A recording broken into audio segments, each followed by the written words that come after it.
Okay, well, thank you for that fantastic intro. And yeah, I've been operating as a market ethnographer and specialist video ethnographer for the past 15 years in Sydney, Australia. Why ethnography is the first question that a lot of people ask. Here's an image from a video where everything appears normal, a typical working class Australian suburban family located in the outer western suburbs of Sydney, who we colloquially call battlers. Yet the reality is that this family are innovators. That's because they've been having the traditional Australian Sunday night roast lamb on a Tuesday night. For the past decade, Australians have been losing traditional rituals such as the Sunday night roast. That's because they are working longer hours and often weekends to pay off what are very big mortgages and personal debts. But this family has found a way to reclaim this important tradition. Ethnography revealed this insight and in the process made possible a whole rethink around how marketers can reintroduce old rituals and traditions in new contexts to fit with contemporary circumstances.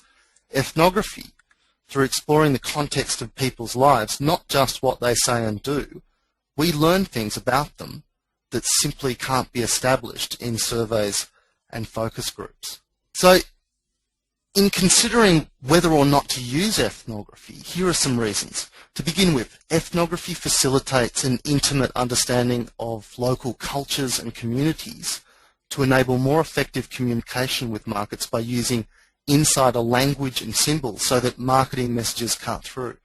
Ethnography shows us how people actually live and interact with the world around them, and so inspires the development of new products, services, and service experiences, which optimize the lived experiences of everyday practices, rituals, customs, and behaviors associated with consumption.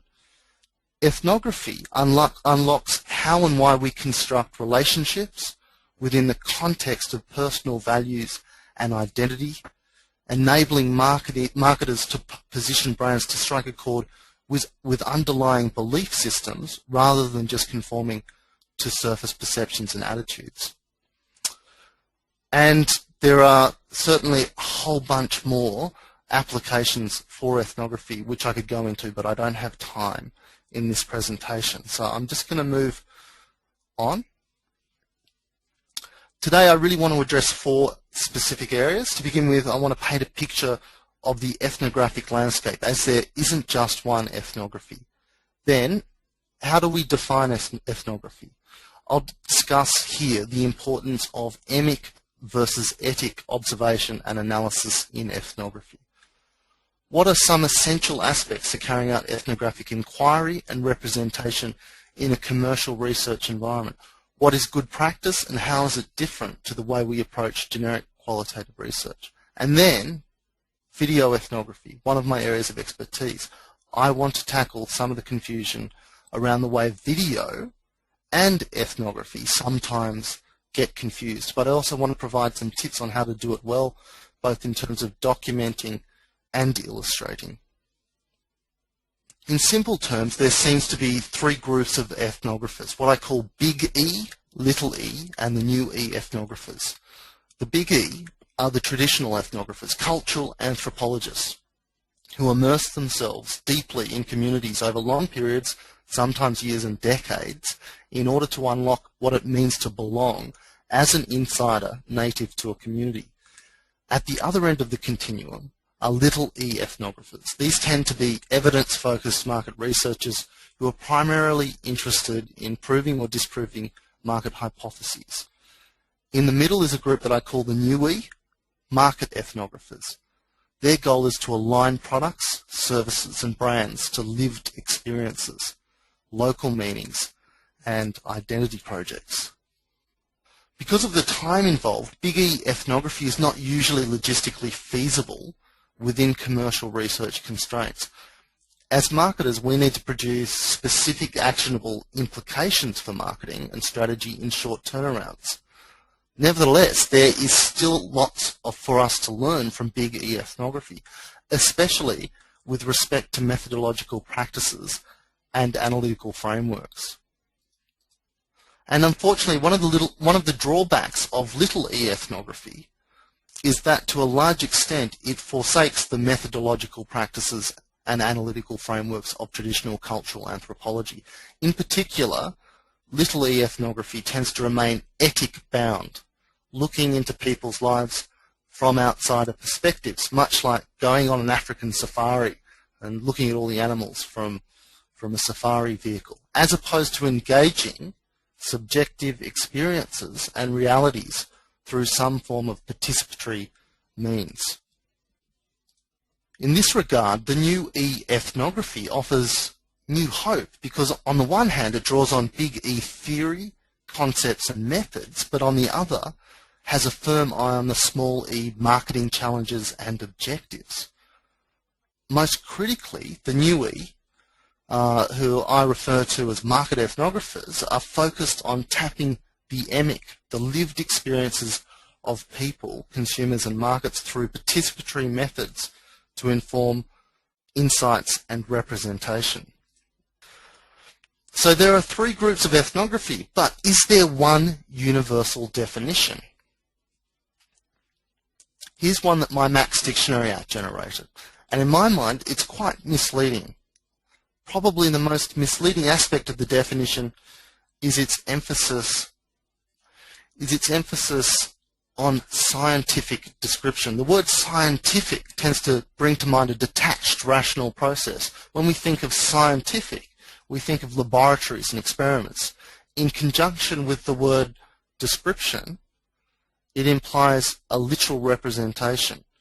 One could be forgiven for thinking that there is no aspect of interpretation involved in ethnography, just a cold factual pursuit of documenting and representing peoples and their cultures. Indeed, many new researchers to ethnography initially conclude that it simply involves the systematic documentation and presentation of what people do in a real-world context. In other words, behaviour and consumption behaviour. But this is only a small part of what ethnography entails. Scientific, rather than detached and clinical, refers to a rigorous process of documentation to representation that involves an intimate engagement with those native to the context of inquiry to produce a rich description which is both factual and evocative. A market ethnographer seeks not only to understand and to represent how people consume products, brands and services. They try to explore the role of these practices in people's lives as a whole, and at least to some extent what they mean subjectively to those native to the context of inquiry, and to connect audiences to emic realities and lived experiences. In simple terms, we move from being outsiders to understanding what it means to be an insider, before then considering what this means in a broader knowledge framework. The real opportunity of ethnography, therefore, is to get out and into people's worlds, to walk in their shoes, see what they do, feel what they do, and know their lived experience from the inside. And that means employing participatory techniques. So observer as participant and participant-observer techniques primarily. Then, and only then, should we retreat to the ethic, as we seek to contextualize the data into a form of rich description that tells a story and offers insights into what it means to belong to someone's world. In video ethnography, we use editing to alter the raw footage so that it more accurately and evocatively represents the peoples and the cultures that are the focus of our research. Indeed, all forms of ethnography, whether they are journal-based writings, photographic, audiographic or filmic, require editing of observations and trace evidence data to bring the representation into line with the researcher's interpretations and insights. So ethnography is not documentation only. A great deal of commercial, market and social research is sold under the rubric of ethnography when it should not be. Examples research practices that I've heard people refer to as video ethnography that probably shouldn't be are vox pops, formal video interviews conducted in people's homes, usage and behaviour videos, and consumer video diaries. None of these involves tapping into the EMIC, a crucial component of ethnographic research, of any ethnographic research program. They all remain ethic bound, and at the very least they are within the little e ethnography group. So here are some basic guidelines that I've generated in terms of carrying out ethnography in a marketing context. Some of them will be quite obvious. To begin with, ethnography engages directly with people in their natural habitat, in their real world.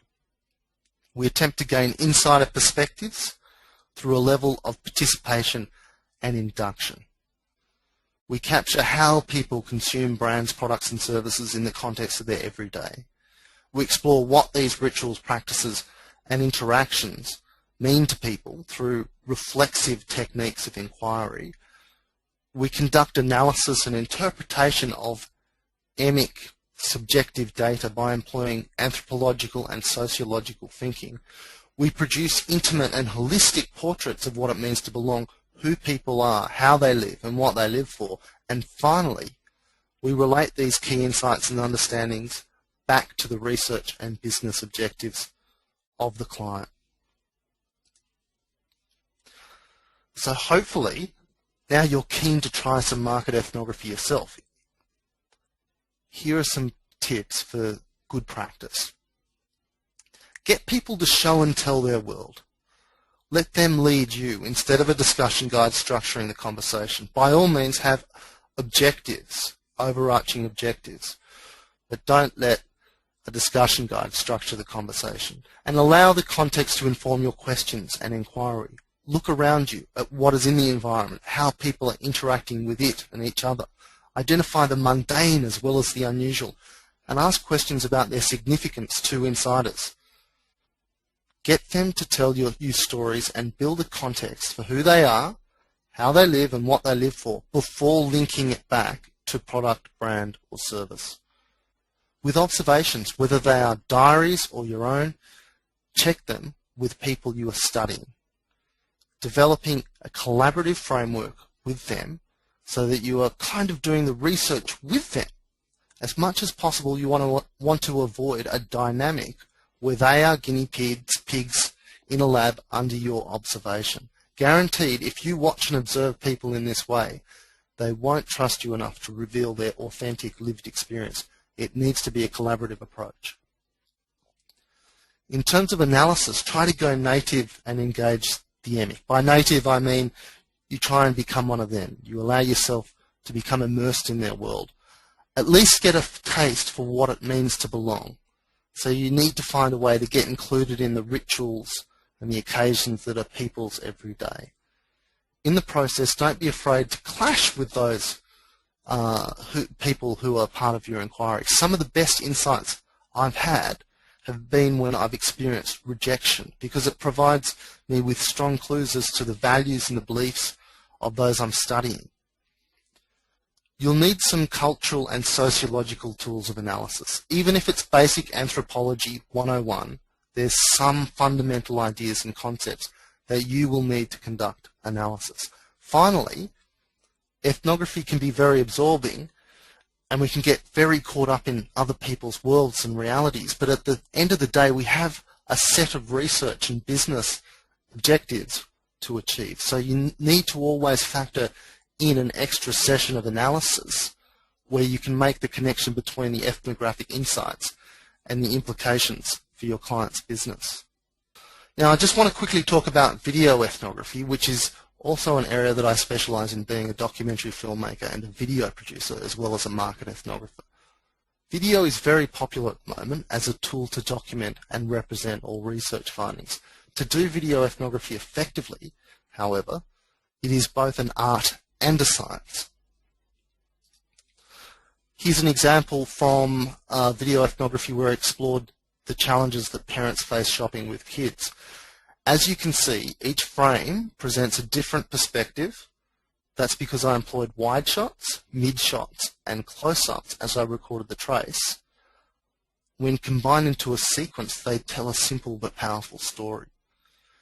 As ethnographers, our purpose is not simply to describe people and their worlds in literal terms. We need to offer rich description with insights. Film and video is a language that we can harness to generate very rich description because it's visual, it's audio, and it's moving. Further, if we can film and edit trace evidence, trace documentation with a keen observer's eye, both factually and evocatively, if we can employ the breadth of the language of filmmaking to our advantage, it will ultimately enrich the quality of our description and the ethnography as a whole. In terms of video ethnography, if you can combine experience as an ethnographer with experience as a filmmaker, your description is bound to be richer. When you try to do both but only have expertise in one of these areas, then the ethnography is weakened. Hopefully I've excited you enough to want to be a market ethnographer and perhaps even a video ethnographer. Here's some tips moving forward. Do some training in sociological and cultural theory and practice. Even if it's just a short course, you will benefit from this knowledge. Or read books. There's lots of great sociological and anthropological primers that you can get hold of. Develop your participatory techniques. Get out there and start going native wherever possible, immersing yourself in people's worlds, interacting with them, getting them to induct you into what it means to belong to their world and their reality, and exploring the role of consumption within that reality. Learn film as a language as well as a technical skill. Once again, a film course is a good starting point here, but there's no supplement for trying to make your own films. That's the fastest way to learn, in my experience. And know there are other options to you as well, like teaming up with someone who's a video ethnographer or conducting traditional written journal-based ethnography and then enlisting a filmmaker to bring your findings to life in the form of real human portraits. Not everyone can do video ethnography, and I certainly can't do marketing modeling to save my life, but I certainly encourage you to explore this very, very interesting practice. Thank you very much.